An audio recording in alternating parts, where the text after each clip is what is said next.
Oui, oui. Oui, tout à fait. Oui.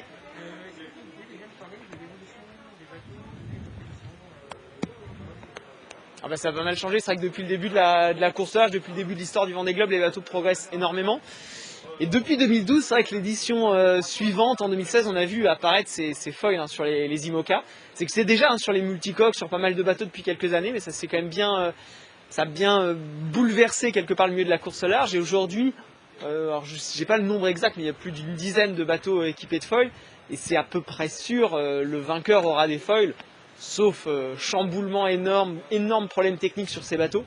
Voilà, les bateaux ont des foils. À quoi ça sert les foils? C'est des appendices, on imagine comme une aile d'avion qui vient s'appuyer sur le côté du bateau, qui permet de le redresser. Donc en fait, ça permet de stabiliser le bateau sans l'alourdir. Au contraire, même ça le monte un petit peu vers le haut. On voit même des images assez spectaculaires dans certaines conditions où les bateaux ne sont plus quasiment appuyés que sur ce foil. Les bateaux volent au-dessus de l'eau. Ça rend le cas en multicoque, ça commence à être le cas en monocoque.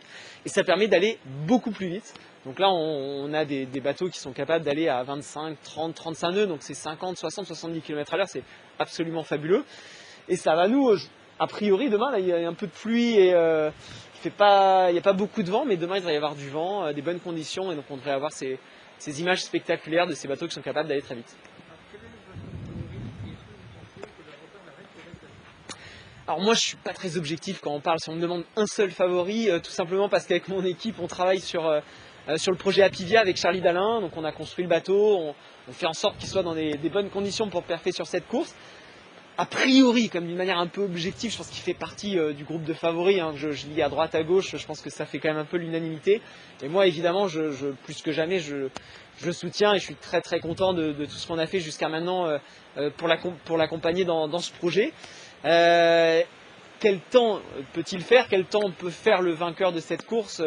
C'est toujours difficile à dire, mais ça peut aller beaucoup plus vite. On le disait, hein, les bateaux ont vraiment énormément progressé. Donc le dernier vainqueur en date, hein, c'est Armel Lecléache qui a bouclé la boucle en 74 jours. On peut très bien imaginer passer sous la barre des 70 jours. Ça dépend évidemment de la météo. Enfin, voilà, l'objectif, hein, c'est pas de battre les records. L'objectif sur cette course, c'est d'arriver le premier. Donc ça dépendra de la météo, des conditions, de tout ce qui peut se passer sur cette course. Mais ça peut descendre en dessous de 70 jours sans aucun souci. Vous qui avez connu 60 000 personnes dans le final, demain le départ sera à 8 heures. Qu'est-ce que ça vous inspire? Qu'est-ce que vous pensez de ça?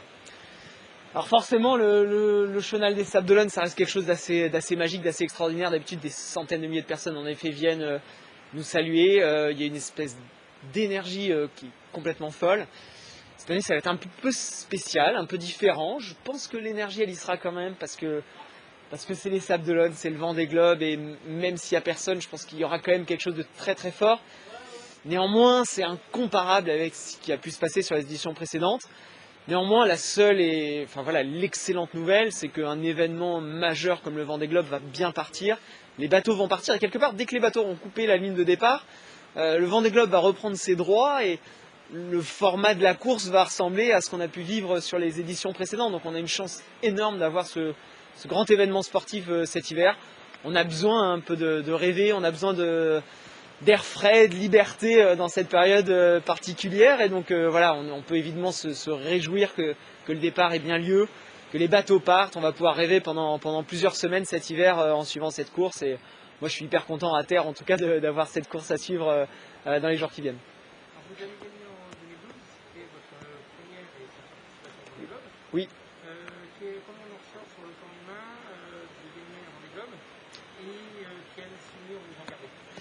Bah, c'était magique, hein. Forcément, première participation, une victoire, au bout d'une course fabuleuse. Ça change, en effet, ça nous change parce que en fait, c'est un espèce de condensé de vie, le Vendée Globe. Donc moi, à l'époque, en 78 jours, j'ai vécu plein de choses très très très fortes, des émotions très très fortes.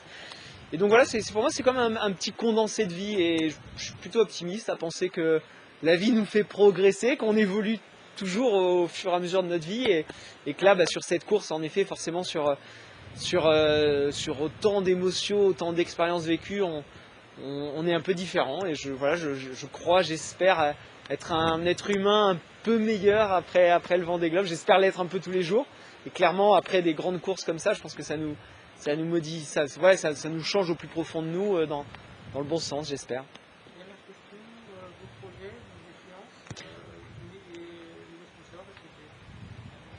Non, alors là je suis en train de construire un nouveau trimaran, donc qui est toujours financé par la Massif, mon précédent partenaire.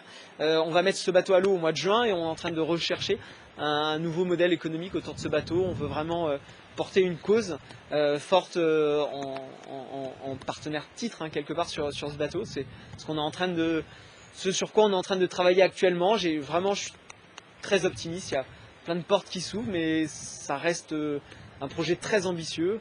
C'est compliqué aujourd'hui, dans le contexte actuel, également de rencontrer des entreprises et dirigeants. Donc c'est pas simple, mais voilà, je suis dessus et je suis à fond. Et tant que les portes continuent à s'ouvrir, je les ouvrirai jusqu'à ce que ça puisse aboutir à un joli projet.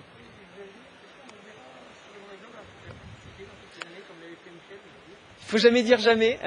Il faut jamais dire jamais. Aujourd'hui, voilà, j'ai l'impression d'avoir vécu quelque chose d'extraordinaire sur le Vendée.